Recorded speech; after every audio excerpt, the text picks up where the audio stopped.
Hola, ¿cómo están? Buenas noches, buenas tardes, buenos días en todos los contextos de donde se conecten a Testimonio de Vida a través de Radio Nuestra América.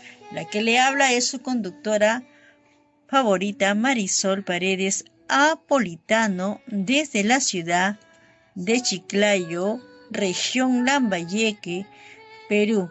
Y como saben ustedes, todos los lunes siempre les traigo un testimonio diferente. Y hoy día voy a abordar un testimonio muy fuerte que sucedió ya hace tiempo y lo creí muy interesante y quise transmitirlo acá a través de la radio para que tu radio oyente, para que tu seguidor lo puedas escuchar y puedas sacar tus propias conclusiones. Esta es la historia de un médico cirujano que tiró a su esposa de un avión. Sí, así como lo escuchas. Tiró a su esposa de un avión y fue prácticamente una crónica, es una crónica criminal de la cual voy a hacer que escuches y saques, como te vuelvo a repetir, tus propias conclusiones. Hace tiempo se llamó o es el asesinato de Guy Carls. Es un documental español y veamos qué sucedió. Dios mío, para tirar a una mujer desde un avión. ¡Wow! Qué fuerte, ¿no? Dios, o sea, te estás exponiendo prácticamente delante de mucho público porque en un avión no viajas solo, viajas con otras personas.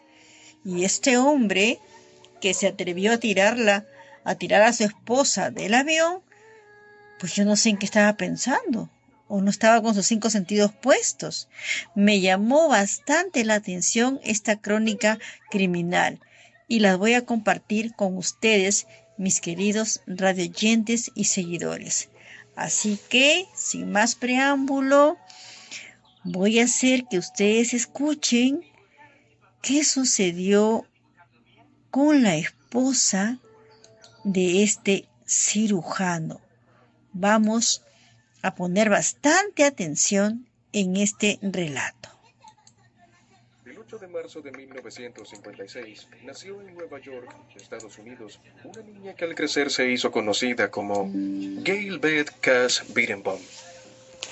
La pequeña fue la primogénita del matrimonio formado por Emmanuel Leonard y Sylvia Katz.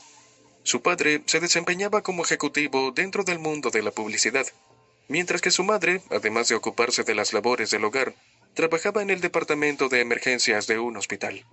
Gail tenía apenas 2 años en el momento en que nació su hermana, Elaine, con quien desarrolló una relación muy cercana. Cuando las pequeñas tenían 9 y 7 años, respectivamente, sus padres decidieron mudarse desde Flatbush, en Brooklyn, a North Belmore, en Long Island, también en Nueva York. Fue allí donde nació Steve, el menor de los hermanos, con cuya llegada, en 1970, el hogar de los Katz estuvo completo. Para ese momento, la familia tenía varios años enfrentando algunos problemas. El carácter de Emmanuel era bastante fuerte y el trato con su esposa y sus hijos era un poco tosco. El ambiente en la casa era muy tenso, sobre todo por la forma en la que el jefe del hogar criticaba a su hija mayor y la mala manera que usaba para dirigirse a Lane y a su esposa. Según trascendió, era común que las discusiones terminaran con largos periodos en los que el padre y el resto de la familia dejaban de hablarse. Podían compartir la comida o ver juntos algún programa de televisión, pero sin tener ningún intercambio real. La hija mayor de los Katz era una excelente estudiante. En 1973 concluyó la escuela secundaria y, después de graduarse, ingresó a la Universidad Estatal de Nueva York, en Albany. Siento que algo está llegando en 2024. Tu vida y tu negocio. A pesar de esto, su futuro académico y profesional era incierto, pues la joven luchaba con algunas inseguridades y se deprimía con frecuencia. Gail era del tipo de chicas que se aferraba a sus relaciones amorosas y se derrumbaba cuando éstas llegaban a su fin.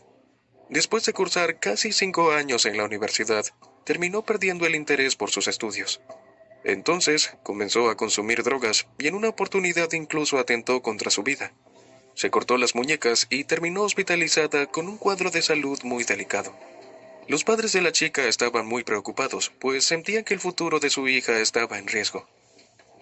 A pesar de que hacían todo lo posible por guiarla, cada esfuerzo terminaba en una fuerte discusión y eran incapaces de llegar a algún acuerdo. Angustiada por la situación de su hija, Silvia le recomendó que buscara a un joven profesional, y preferiblemente médico, con quien formar su propia familia. Ella consideraba que esa era la vía más práctica para tener una vida mejor, con ciertos lujos y privilegios. Sin embargo, Gail se resistía, pues prefería los encuentros sociales y tener citas antes de pensar en comprometerse con alguien. En medio de su situación errática y luego de varios desaciertos en su carrera universitaria, Gail decidió mudarse a Manhattan y se inscribió en un programa de danza en la Universidad de Nueva York. Aunque tenía mucho talento, su falta de confianza jugaba en su contra. Como no se sentía capaz de alcanzar el éxito, finalmente lo abandonó. Sin embargo, la joven seguía intentando salir adelante y decidió probar suerte con el trabajo social. Pero una vez más la invadió la duda y terminó por dejar la carrera. Entonces decidió regresar a Albany, donde comenzó a salir con un músico, junto a quien quería explorar su sensibilidad artística. Así, de la mano de su nuevo novio, trató de incursionar en la música y la coreografía, pero lamentablemente tampoco obtuvo el resultado que esperaba. Un poco después conoció a una joven llamada Amanda, integrante de una banda musical, quien tocaba la guitarra y el sintetizador. La química entre ellas fue instantánea, por lo que iniciaron una bonita amistad e inclusive se convirtieron en confidentes. En esa etapa de su vida, Gail estaba en una encrucijada. Se debatía entre seguir el consejo de su madre de buscar un novio profesional con quien pudiera casarse, o continuar explorando su creatividad. Buscando orientación ante tanta incertidumbre, la chica optó por consultar a un terapeuta. Estaba desesperada y necesitaba ayuda para poder tomar la mejor decisión. A pesar del trabajo en terapia, la joven seguía sin poder elegir qué dirección darle a su vida, y decidió concentrarse en la búsqueda de una pareja. Pero esto no fue más que una forma de postergar decisiones importantes para encaminarse a un futuro mejor. Para el año 1979, Gail tenía 23 años y solía realizar algunos trabajos en Manhattan, mientras que para divertirse asistía con cierta regularidad a un club de baile muy popular en Albany. A comienzos de la década del 80, a través de su amiga Amanda, conoció a Robert Birnbaum, un joven que se había graduado en la escuela de medicina en 1978, apenas un año mayor que ella, que la deslumbró con su carácter envolvente. La atracción entre ambos fue prácticamente instantánea, y de inmediato comenzaron una gran amistad.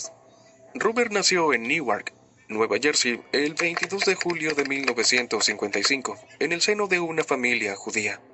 Su padre, Marvin Birnbaum, era un cardiólogo adinerado con una gran reputación profesional que estaba casado con Nettie Bella Birnbaum. La familia se mudó a West Orange, en Nueva Jersey, cerca de Newark, cuando Robert apenas era un niño. Allí se instalaron en una hermosa casa de color blanco que resaltaba entre las demás viviendas del agradable vecindario. Desde que Robert era muy pequeño, los Birnbaum reconocieron que era extremadamente inteligente y particularmente bueno en ciencias.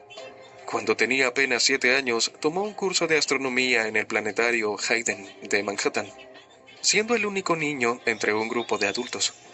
Además de estudiar, el chico se preocupó por cultivar su sensibilidad artística, de modo que, durante su adolescencia, tomó clases de piano y guitarra. Robert asistió a la escuela secundaria de West Orange, donde ocupó los primeros lugares del cuadro de honor por sus calificaciones siempre sobresalientes. Cuando llegó el momento de postularse a la universidad, obtuvo 800 puntos, un resultado que evidenciaba su nivel intelectual. Robert comenzó a estudiar para ser doctor en el Colegio de Medicina de Albany, y se graduó cuando tenía 22 años, pues completó en tan solo 5 años la carrera que debía durar por lo menos 8. Robert tenía una gran memoria y mucha confianza en sí mismo, por lo que se sentía capaz de lograr cualquier cosa que se propusiera. Además de sus estudios y de la exploración de su lado artístico, también incursionó en la práctica del judo. Entre diferentes técnicas de combate y defensa asociadas a esta disciplina, él aprendió cómo dejar inconsciente a una persona. A Robert también le apasionaba volar y, mientras estudiaba medicina, realizó todos los cursos necesarios para obtener la licencia de piloto de avionetas. Además, siempre soñó con convertirse en el primer astronauta judío. Podría decirse que Robert era lo que comúnmente se conoce como el paquete completo.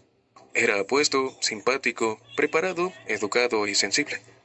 Además de ser residente de cirugía, dominaba a la perfección 5 idiomas, le apasionaba la cocina gourmet y, además de la práctica de judo, le gustaba esquiar, tocar guitarra y pilotear avionetas. Tenía una personalidad arrolladora, era extrovertido y hablaba con gran fluidez. Era el príncipe azul soñado por cualquier mujer. Robert tenía fama de romántico en su entorno más cercano. Con frecuencia invitaba a las chicas que estaba cortejando para que lo acompañaran a dar paseos cortos en avioneta. La mayoría caía rendida ante sus encantos y la maravillosa experiencia de ver todo desde las alturas. Evidentemente, cuando Gail conoció a Robert, los consejos de su madre resonaron en su cabeza y rápidamente concluyó que era la persona indicada para formar una familia. Los chicos tuvieron varias citas y volaron una y otra vez entre las nubes. Durante sus románticos paseos en avioneta, Robert se convirtió en un gran apoyo para Gail, que venía de un período con muchas dificultades.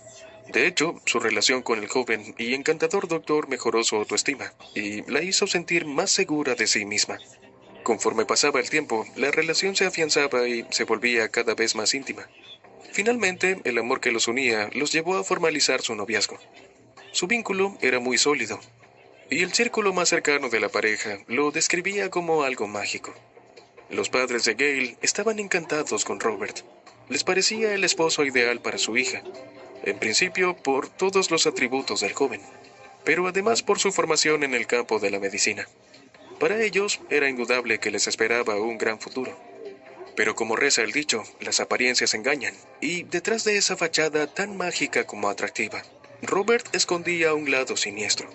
Era controlador, posesivo y se dejaba dominar por la ira. Algunas personas del entorno más íntimo del joven habían sido testigos de esa faceta, que comenzó a aparecer gradualmente en su relación con Gail. Al principio los cambios en su forma de ser resultaban prácticamente imperceptibles, pero un día tuvo lugar un hecho que dejó en evidencia lo que Robert era capaz de hacer cuando lo invadía la furia.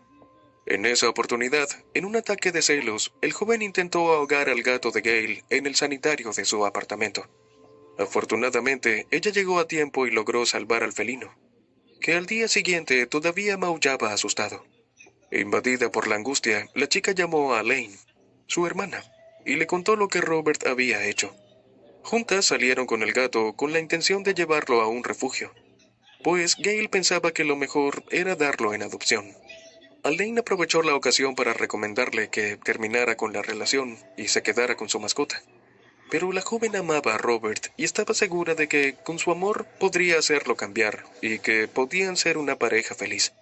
Para ella solo era cuestión de tener paciencia y perseverar.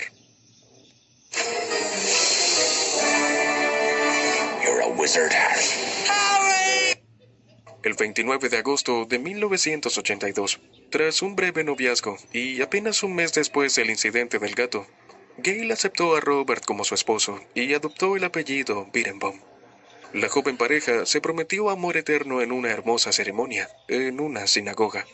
Prácticamente hasta el último minuto, Elaine le pidió insistentemente a su hermana que se alejara de Robert, pero la respuesta de Gail siempre fue la misma. Ella sentía que tenía todo bajo control. Cada vez que Elaine sacaba a relucir el tema, la novia decía que no quería arruinar la ocasión. Le recordaba que las invitaciones para el casamiento ya estaban repartidas y que todos los preparativos de la celebración estaban listos. Además, Gail no se cansaba de decir que realmente amaba a su prometido y que haría lo que fuese necesario para que él pudiera cambiar. Gail no se daba cuenta de que estaba naturalizando ciertas conductas que parecían inofensivas, pero que en realidad eran señales de peligro. Un ejemplo de ello es que, en lugar de escoger su propio traje de novia, usó el vestido con el que se casó su suegra, a pesar de que no le gustaba, solo para congraciarse con ella. con Robert y con el resto de la familia de él. Lamentablemente, contrario a lo que pensaba Gail, su amor no era suficiente para ayudar a su esposo, y después de unos pocos meses de casados, el ambiente en su hogar se había vuelto muy pesado. Las discusiones se hicieron cada vez más frecuentes. Los esposos comenzaron a cruzar los límites del respeto y llegaron a una relación de amor-odio. Los amigos y familiares de la pareja se enteraron de esta situación y pudieron evidenciar el control excesivo que el hombre ejercía sobre su esposa. Decidía el estilo de peinado que debía llevar y su vestimenta. Ella debía hacer todo como él quería. Estaba prácticamente sometida a las decisiones de su marido y no tenía voz propia. De acuerdo con el testimonio de algunos conocidos, Gail comenzó a sentirse incómoda en su propia casa. Por un lado, pasaba mucho tiempo sola, en vista de que Robert tenía largas jornadas de trabajo en el hospital, pero cuando estaban juntos aparecían los problemas. Al regresar a su vivienda, el doctor quería descansar y no compartir con su esposa. Gail, por su parte, estaba desilusionada. El sueldo del médico no le permitía tener el estilo de vida que ella pensó que disfrutaría, y tampoco recibía la atención que esperaba. Efectivamente, el tema económico y el estatus de la pareja eran un factor de conflicto. Gail se quedó un poco más tranquila cuando sus suegros les alquilaron un nuevo departamento en una zona privilegiada de Manhattan, al que los Berenbaum Cats se mudaron en enero de 1983. Por esa época, Robert le insistió a su esposa para que regresara a la universidad. Sus esfuerzos dieron resultado y ella decidió retomar sus estudios de psicología. Durante un breve periodo, tanto el glamoroso departamento como el tema académico ayudaron a Gail a estar más tranquila. Ese fue un tiempo en el que las cosas funcionaron mejor en la pareja. Pero lamentablemente la calma no duró mucho y pronto fue sustituida por fuertes discusiones. Los vecinos de los Berenbaum Cats eran testigos de la situación. Una persona que vivía en el departamento de abajo comentó que no tenía necesidad de mirar un calendario para comprobar qué día de la semana era, pues de manera casi religiosa, la pareja se peleaba acaloradamente cada domingo. Ese era el único día en el que ambos estaban en la casa al mismo tiempo. Las diferencias entre los esposos eran cada vez más irreconciliables, y la convivencia se complicaba cada vez más. Entonces decidieron que había llegado el momento de buscar ayuda profesional y concertaron una cita con la psicóloga Shirley Juran. La terapeuta citó primero a Robert y al finalizar la sesión le dijo que podía retirarse. Seguidamente, la experta conversó con Gail, a quien le aconsejó que se alejara de su marido porque su vida corría peligro. Sin embargo, ella no le dio importancia a su advertencia y desestimó su recomendación. Tras estos encuentros con los esposos, la especialista tomó la decisión de referirlos con el psiquiatra Michael Stone. Para noviembre de 1983, la terapeuta había realizado varias sesiones con ellos, algunas por separado y otras en pareja. El especialista también se entrevistó con los padres de la pareja y no le tomó mucho tiempo sacar sus conclusiones sobre la personalidad de Robert y sobre el peligro que él representaba para su esposa. Al igual que la doctora Shirley, Michael también le recomendó a la joven mujer que se separara de su esposo, porque de lo contrario podía terminar gravemente lesionada y hasta perder la vida. Una vez más, ella desacreditó la opinión del experto. A pesar de las señales de alerta, no podía creer que Robert representara un peligro para su vida, y no cambió su determinación de seguir a su lado. I said that you're in danger and you need to leave the marriage. She said a woman's place is by her husband's side. El psiquiatra estaba tan seguro del diagnóstico y de sus recomendaciones que redactó un documento en el que dejó constancia de que Gail tenía pleno conocimiento sobre la personalidad de Robert, así como de las posibles consecuencias de seguir con él. El escrito preparado por el experto también lo liberaba de cualquier responsabilidad en caso de que a su paciente le ocurriera algo. Y aunque el experto trató de que la mujer firmara ese documento, ella se negó a hacerlo. A pesar de haber desestimado las recomendaciones de Shirley y de Michael, Gail les contó a varias amigas y a su hermana Lane sobre las sesiones de terapia y las conclusiones de los expertos. Todas coincidieron en que debía oír las advertencias y seguir la recomendación de alejarse de Robert y poner punto final a su relación. pero una vez más no escuchó. Durante los meses siguientes, la relación de los Beerenbaum Cats entró en una especie de inercia que incluía largas jornadas de trabajo en el hospital por parte de Robert, las clases de Gail, las sesiones de terapia, las discusiones de los domingos y los problemas por el manejo del dinero. El 7 de julio de 1985, Robert asistió a la celebración del cumpleaños de su sobrino en la casa de su hermana en Montclair, Nueva Jersey. Aunque Gail también había sido invitada, el hombre llegó solo y le explicó a su familia que había tenido una discusión con su esposa, y por eso ella no lo acompañó. A pesar de eso, la celebración del cumpleaños se desarrolló con total normalidad. Después de salir de la vivienda de su hermana, el doctor decidió hacer una breve parada en la residencia del doctor Scott Baronoff, uno de sus amigos cercanos.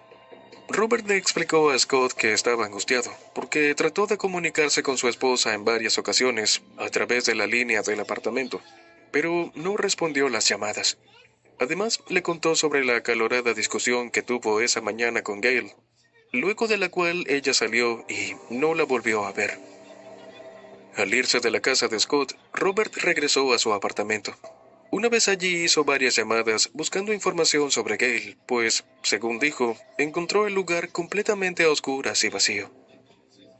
Entre las personas a las que contactó estaba uno de los antiguos profesores de su esposa, a quien le contó sobre lo ocurrido ese día. El académico le recomendó que diera parte a la policía y que le preguntara al portero del edificio si había visto a su esposa. Luego compartió la misma información con los familiares de su esposa. El 8 de julio de 1985, cerca de las 9 de la noche, habiendo transcurrido casi 24 horas desde que volvió a su vivienda e hizo las primeras llamadas alertando sobre la ausencia de Gail, Robert acudió a la policía. El hombre se veía preocupado mientras relataba lo sucedido. Según le comentó a uno de los oficiales, después de la discusión con su esposa el día anterior, ella salió del departamento a eso de las 11 de la mañana. No había vuelto cuando él salió a un compromiso familiar a las 5:30 de la tarde, y tampoco estaba cuando retornó a su casa en horas de la noche. Según dijo, Gail salió con ropa casual y supuestamente tenía pensado irse a Central Park. En vista de que Robert fue la última persona conocida que vio a Gail, el detective que lo atendió le pidió la mayor cantidad de detalles posibles para ayudarlo a encontrar a su esposa. Entre otras cosas, el médico mencionó que en su juventud, Gail quiso quitarse la vida, de modo que le preocupaba que se hubiese hecho daño a sí misma. Robert también compartió esa información con amigos y familiares. Además, fundamentó su inquietud haciendo alusión a las conclusiones de uno de los terapeutas que trató a su esposa, quien supuestamente afirmó que ella tenía tendencias que la podían llevar a atentar contra su propia vida.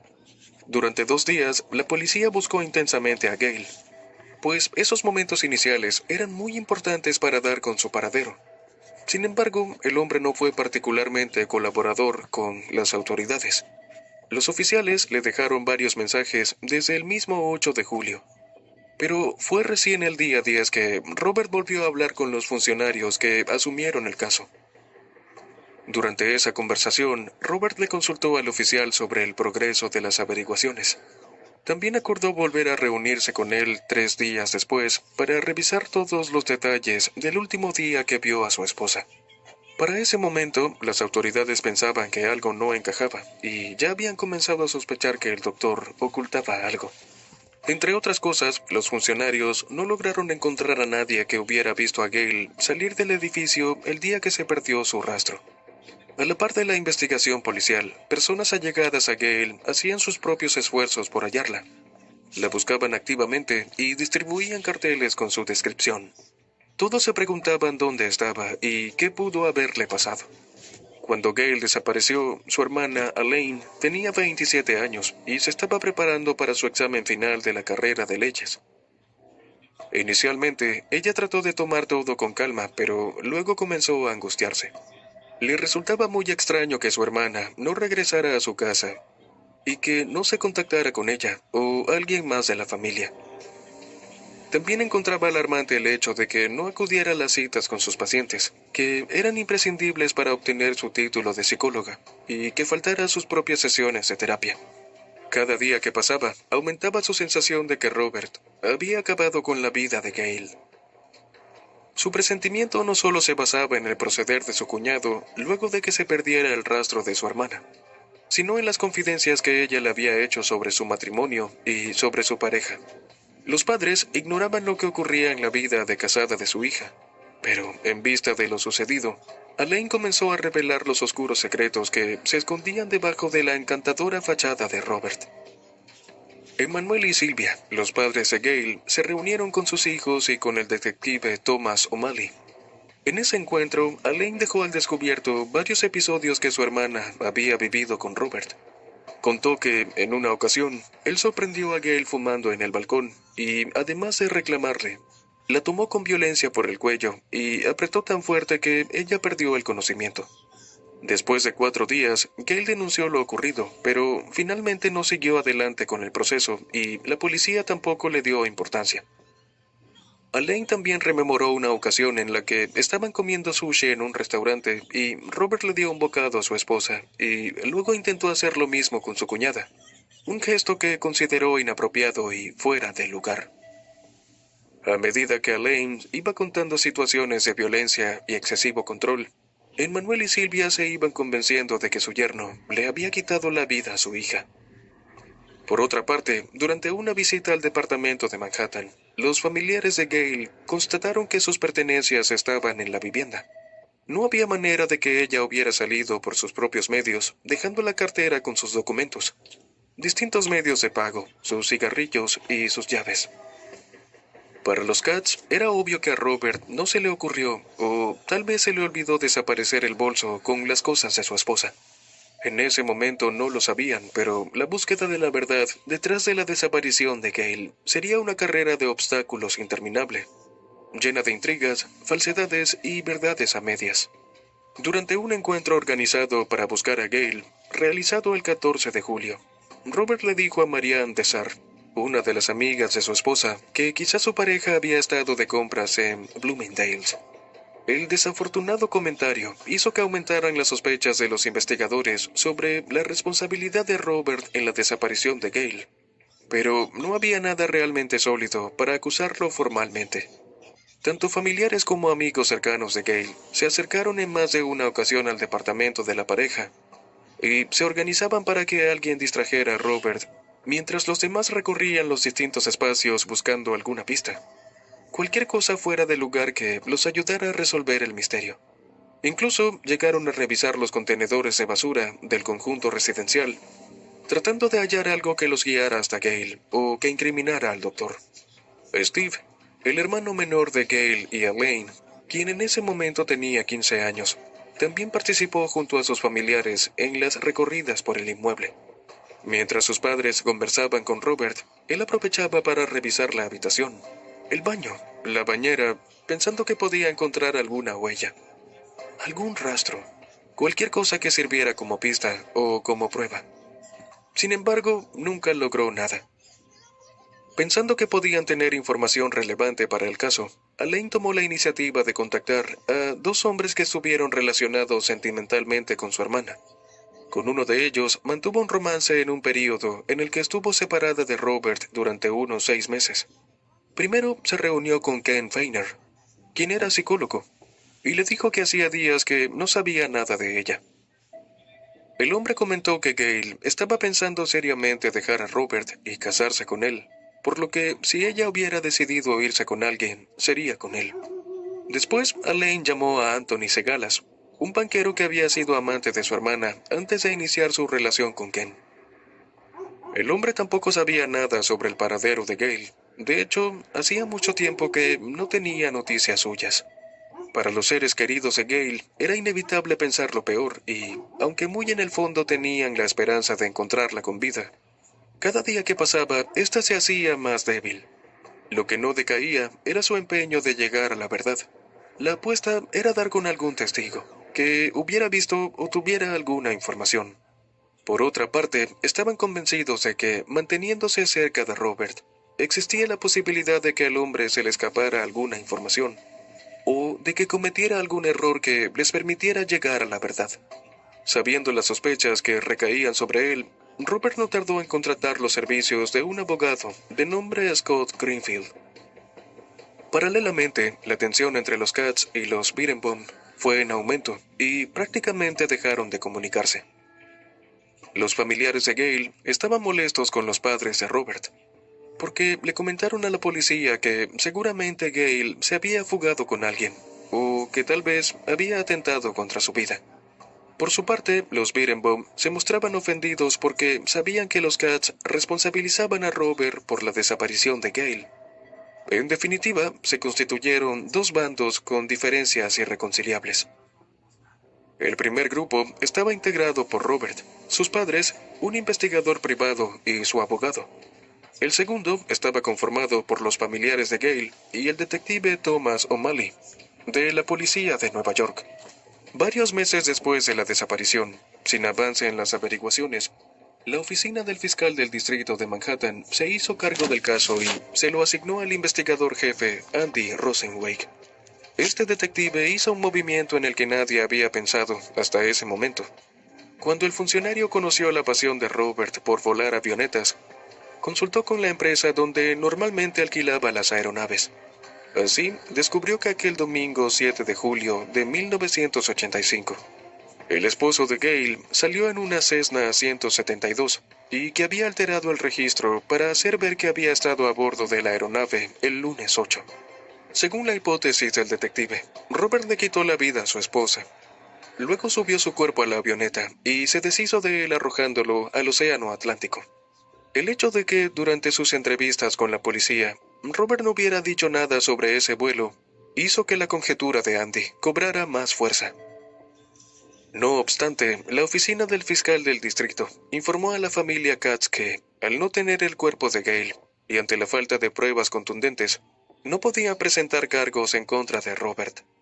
A partir de ese momento, el joven médico continuó con su vida como una persona inocente que no tenía nada que temer. En febrero de 1987 se realizó una nueva búsqueda forense con el objetivo de reunir elementos de interés criminalístico, tanto en el avión Cessna como en el viejo Cadillac de Marvin, el padre de Robert, que el doctor había tomado prestado justamente la semana en la que desapareció su esposa. Durante esas pesquisas se utilizó luminol, una sustancia química que permite detectar la presencia de rastros hemáticos en una superficie, años después. A pesar de esto, las autoridades no encontraron ninguna evidencia sobre el uso de la aeronave y el automóvil para transportar los restos de una persona. En mayo de 1989, cuando estaban por cumplirse 4 años desde el día en el que Gail desapareció, en una de las playas de Staten Island fue hallado un torso flotando en el agua, y las autoridades concluyeron que el mismo era de una mujer. En ese momento, la única manera de lograr una identificación era a través de la comparación ósea, de modo que usaron viejas radiografías de tórax de Gail para contrastarlas con la pieza hallada. Un técnico forense concluyó que se trataba del torso de Gail, aunque también informó que, de acuerdo con los resultados del estudio, los restos habían estado en el agua alrededor de 2 o 3 meses.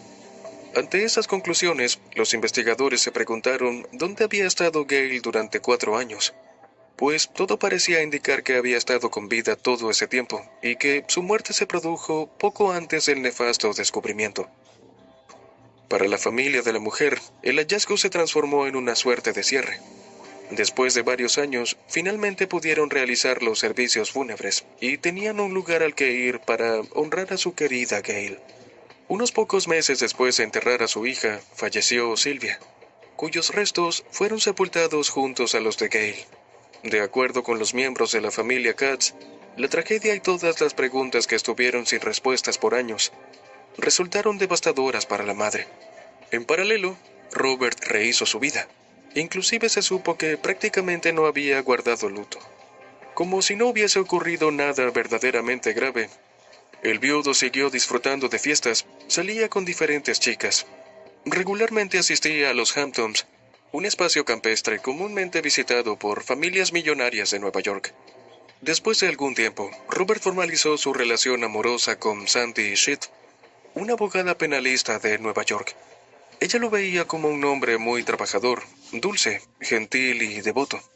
De acuerdo con Sandy, su novio siempre fue muy honesto y desde el comienzo le contó todo sobre la desaparición de Gail. Según lo que ella misma llegó a afirmar, durante su noviazgo, de alrededor de 3 años, no hubo discusiones. Ella nunca se sintió amenazada y jamás tuvo miedo.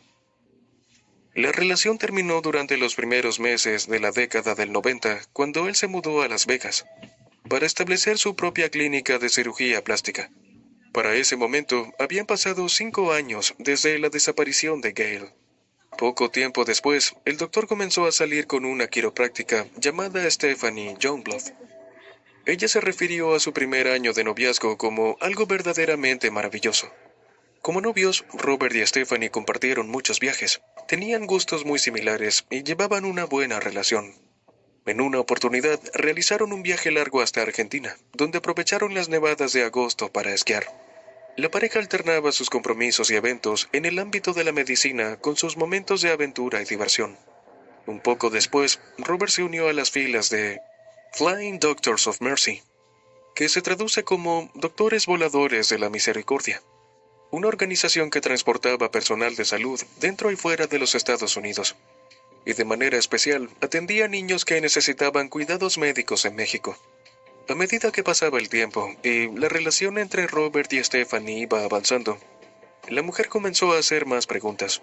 Su novio, que hasta ese momento era el hombre perfecto, le había ocultado su matrimonio con Gail y su desaparición. Él se excusó diciéndole que no le gustaba hablar de eso, pero además le pidió que mantuviera toda esa información reservada, porque no era de conocimiento público. A pesar de la manera casi genérica como habló de su pasado, ofreciendo unos pocos detalles, la mujer decidió conformarse y tomar como cierto todo lo que su novio le dijo. Además, hizo todo lo posible por no volver a tocar el tema. Sin embargo, la fachada de Robert no tardó en comenzar a desdibujarse, debido a ciertos episodios que encendieron las alarmas de la quiropráctica. En 2 oportunidades, Robert desató toda su ira y arremetió contra Stephanie, sin importarle que estaban en público. Después del segundo incidente, ella le propuso que había que consultar a un especialista. Bastaron unas pocas sesiones para que el terapeuta pudiera percatarse de la personalidad volátil de Robert. El profesional le aconsejó a Stephanie que se alejara de él porque su vida estaba en peligro. La advertencia del consejero se correspondía con la intuición de Stephanie, de modo que tomó la decisión de poner punto final a su unión. Mientras Robert continuaba con su vida, en 1994, los Cats fueron golpeados nuevamente por la fatalidad. Habían pasado 5 años desde que sepultaron a Gail y del fallecimiento posterior de Sylvia, cuando Emmanuel, el padre de la familia, también murió. El único consuelo para los Cats fue que al menos él y Sylvia fallecieron después de enterrar los restos mortales de su hija. Al año siguiente, transcurrida una década desde la desaparición de Gail, Robert comenzó una relación con Janet Collett, una médico obstetra y ginecóloga que tenía muy poco tiempo en Las Vegas. Su noviazgo era aún muy joven cuando decidieron comprometerse. Poco tiempo después, Robert obtuvo una copia del certificado de defunción de Gail en Nueva York. Si bien Robert le había hablado a su prometida sobre su esposa desaparecida, nunca comentó nada sobre las sospechas que se cernían sobre él. Pero al ver el certificado de defunción, Janet lo confrontó. Entonces, él le habló acerca de Gail, su historia y la de su familia. La mujer quedó bastante conforme con lo que le contó su pareja y siguió adelante con sus planes de boda. En 1997, la oficina del fiscal de distrito decidió reabrir el expediente que tenía tiempo archivado entre los casos sin resolver. Entonces, los restos fueron exhumados con la intención de someterlos a nuevas pruebas. El avance de las técnicas de ADN había marcado un antes y un después en las investigaciones forenses, y le dio un vuelco al caso de Gail. Para sorpresa de todos, los estudios arrojaron que los restos no le pertenecían a la hija mayor de los Cats. La tumba de Gail, en el cementerio Mount Zion de Queens, en donde estaba la lápida en la que se leía Gail Beth, amada hija, nieta y hermana, había quedado vacía.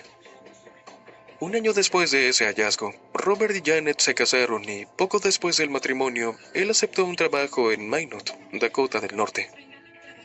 Los recién casados se mudaron a esa localidad y allí continuaron con su vida en pareja. En 1998, la felicidad fue total cuando recibieron a su hija. Robert siempre había querido formar su propia familia y, finalmente, era padre de una niña. Desde la época en la que Elaine se graduó de abogada, se prometió a sí misma que mantendría su atención sobre lo que le ocurrió a su hermana. Junto a Michael, el psiquiatra que atendió a Gail, aseguró a los medios de comunicación que tarde o temprano se aclararía lo sucedido. La experta en leyes combinaba su trabajo, en el que usualmente representaba a niños involucrados en algún caso de divorcio, con la investigación de las hipótesis sobre lo que pudo sucederle a Gail, y siempre estuvo tras la pista de Robert. Con cierta periodicidad, Elaine redactaba diferentes escritos para la prensa. También enviaba algunas comunicaciones a otros medios como emisoras de radio y estaciones de televisión. Sabía que era importante mantener vivo el caso de su hermana y estaba consciente del rol que podían jugar los medios de comunicación. La abogada dirigió comunicaciones similares a los residentes del edificio de Manhattan donde vivió su hermana con su esposo, y a los hospitales con los que Robert se relacionaba. Querían que todos conocieran el caso y que lo vieran como sospechoso de lo ocurrido a Gail. Por su parte, la policía comenzó a entrevistar a varios testigos, algunos de ellos inclusive por segunda vez. Varias de las mujeres con las que Robert salió después de la desaparición de su primera esposa estuvieron dispuestas a contarles a los oficiales una versión más honesta de sus declaraciones anteriores. Al hacerlo, revelaron ciertos elementos que contribuyeron a armar un mejor perfil del doctor. Una de esas testigos fue Roberta Karnofsky, quien tuvo una relación amorosa con Robert durante un año, desde septiembre de 1985. De hecho, se mudó al departamento de Manhattan cuando habían pasado solo unos meses desde la desaparición de Gail. Ella le contó a la policía que, en su opinión, Robert se había deshecho del cuerpo de Gail, lanzándolo desde una avioneta, lo que coincidía con una de las hipótesis que manejaban los investigadores. Roberta se refirió al registro de vuelo que tenía una corrección para que pareciera que se realizó un día después de la desaparición de Gail. La enmienda era evidente porque se había hecho con una tinta de otro color. Con la comprobación de esa alteración en el registro de vuelo y el testimonio del doctor Michael Stone sobre el perfil psicológico de Robert. El 8 de diciembre de 1999, los fiscales acusaron al médico de asesinato en segundo grado. El doctor, de 45 años, compareció acompañado por su abogado y su esposa. Tras declararse inocente, el tribunal fijó una fianza de $500,000 que pagó su padre, lo que le permitió continuar en libertad el proceso judicial en su contra. Desde que se mudó y se instaló en Minot en la década del 90, Robert se había forjado una reputación prestigiosa como cirujano plástico. Se convirtió en una especie de héroe local debido a los viajes regulares que hacía a pueblos de México para realizar gratuitamente cirugías reconstructivas a menores de edad. Cuando las autoridades reabrieron el caso y se presentaron cargos contra Robert, la historia del matrimonio Beerenbaum-Katz acaparó la atención de los medios de comunicación e incluso se produjeron varios programas de televisión. En algunos se recreó la escena en la que el Dr. Michael preparó el documento que luego le presentó a Gail para que lo firmara. En otra de las producciones, se enfocaron en la hipótesis de que Robert se había deshecho del cuerpo de Gail, arrojándolo desde una avioneta en el Océano Atlántico.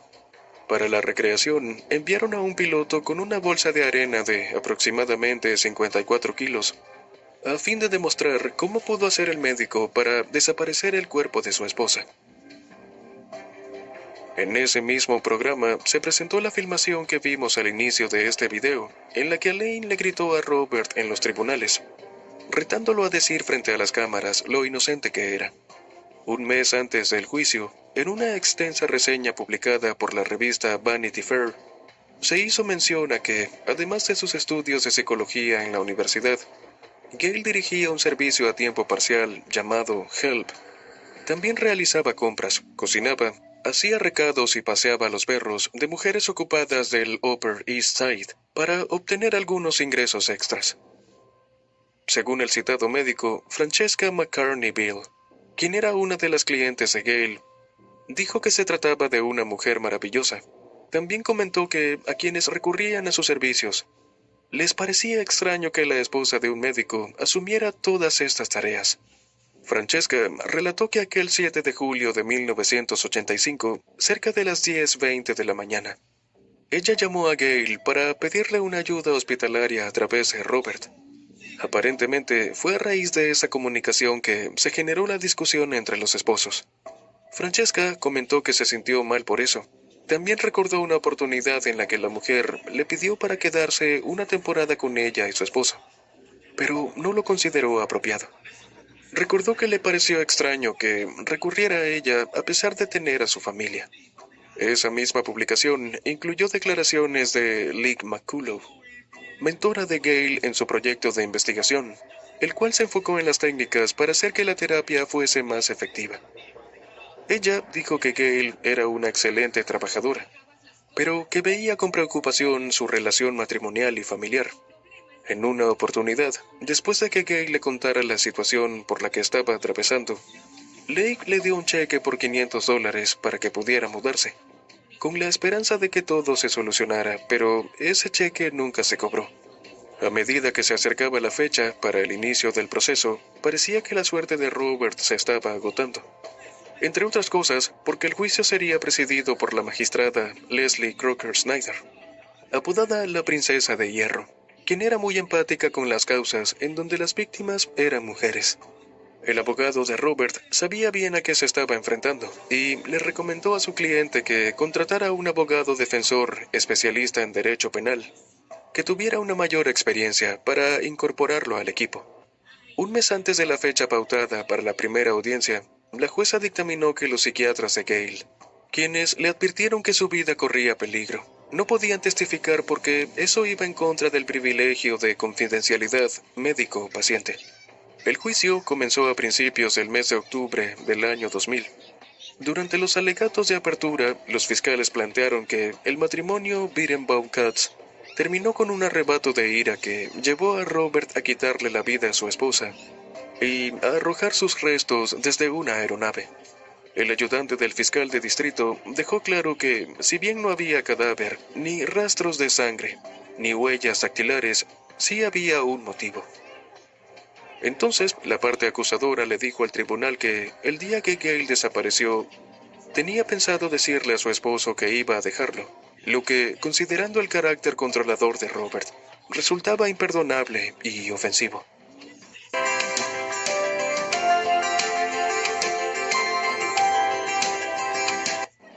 La contraparte reiteró la versión del indiciado y aseguró que lo expuesto por la acusación no era más que una conjetura para explicar la desaparición de una mujer cuyo cuerpo nunca había sido encontrado.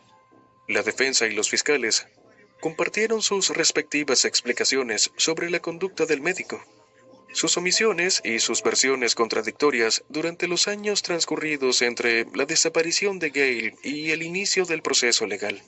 Lo que para la defensa tenía una razón de ser lógica y exculpatoria, para la fiscalía resultaba algo incriminatorio.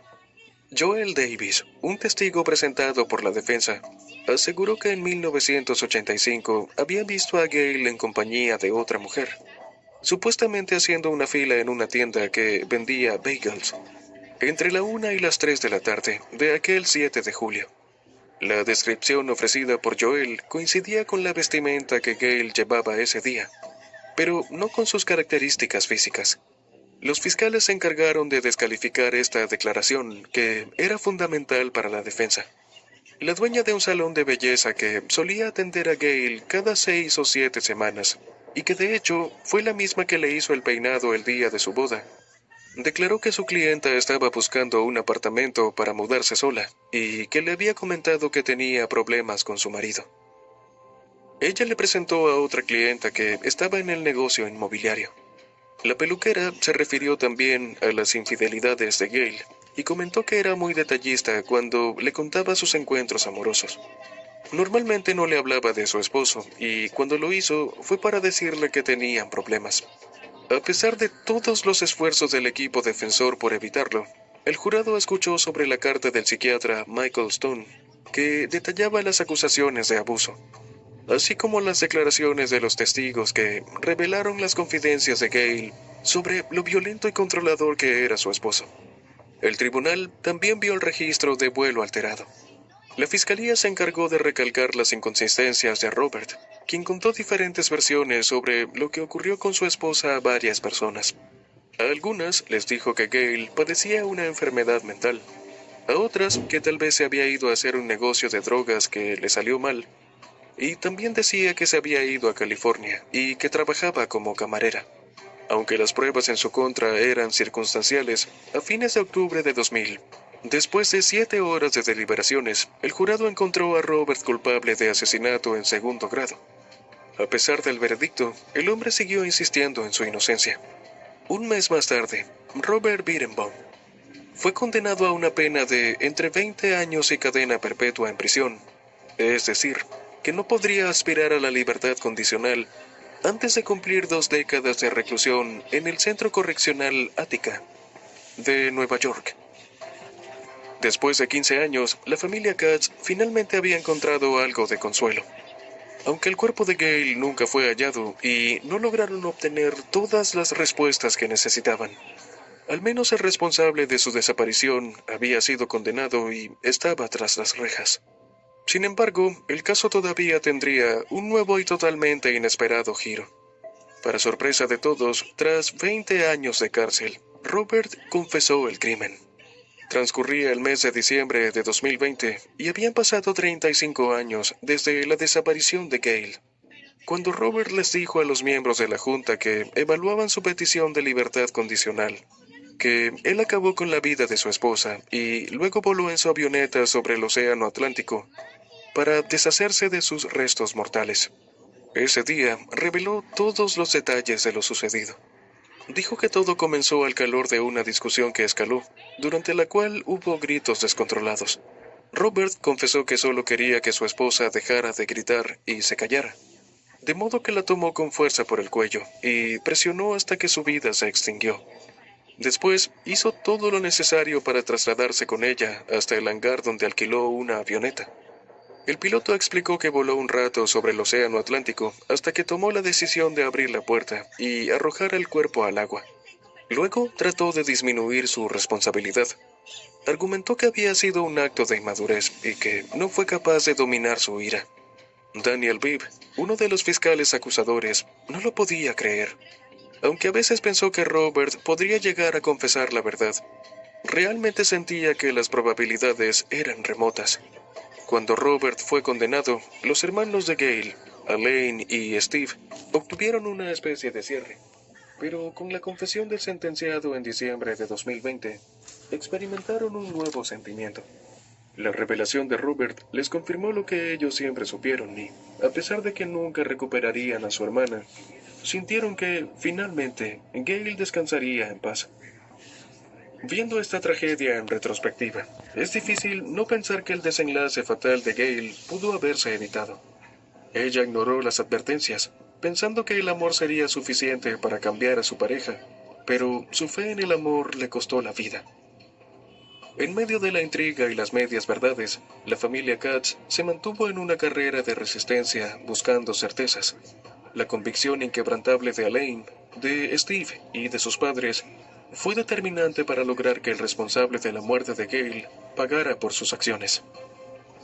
La historia de Gail Beth Katz Birenbaum y Robert Birenbaum es un sombrío recordatorio de cómo la falsedad y la manipulación pueden enmascarar la verdad durante décadas, pero también arroja una esperanza para aquellas familias que siguen luchando por obtener justicia para sus seres queridos.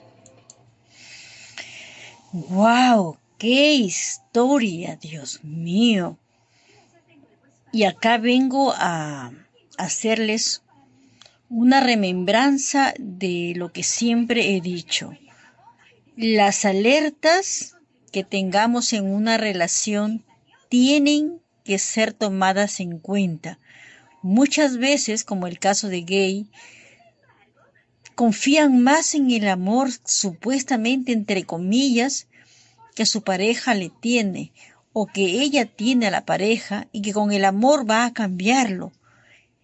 Gay no hizo caso a las alertas. Inclusive los especialistas a los cuales acudieron ella y su pareja le advirtieron que debía separarse de este hombre porque su vida corría peligro. ¿Cuántas veces, y acá me detengo para hacer una reflexión, nos han dicho, sepárate de esa persona, no te conviene? Tal vez nosotras, las parejas, no vemos la parte externa, solamente vemos lo interno. Y de repente tus seres queridos, las amistades, ven en esa persona lo que tú no ves, inclusive los especialistas. Gay estuvo con especialistas que le dijeron específicamente que su vida corría peligro y ella no hizo caso. Ella lo tomó a la ligera. Ella dijo que con su amor ella lo iba a cambiar. No, señores, señoras, señoritas. Las personas no cambian. Las personas que ya están constituidas con su carácter y sus emociones no cambian. Pongan atención a las alertas rojas, mujeres que me están escuchando. Y si aún te lo dice un especialista, como acá se dice, échate a correr, ¿no? Porque son especialistas, no son cualquier persona, son gente especializada que se dedican a estudiar la conducta humana. Y este hombre, pues ya había sido diagnosticado peligroso. ¡Wow! ¡Qué testimonio! ¡Qué historia! El que les traje el día de hoy. Tal vez ahí les dejo una reflexión. Tu mujer, ¿cómo estás viviendo con tu pareja? ¿Qué alertas rojas estás viendo y no le das importancia? Pues que ese testimonio sirva para darle importancia y para tomar distancia. A veces es necesario. Es necesario para poner, como se dice, todo en su sitio y pensar mejor las cosas. Bueno, esto ha sido el testimonio del día de hoy. Y para el próximo programa les tengo otro impactante testimonio que también los pondrá a reflexionar. Les mando un caluroso saludo desde Chiclayo, la región Lambayeque, desde Perú, su conductora favorita Marisol Paredes Apolitano, trayéndoles siempre una historia diferente cada lunes. Conéctense a Radio Nuestra América Online, que cada día crece más.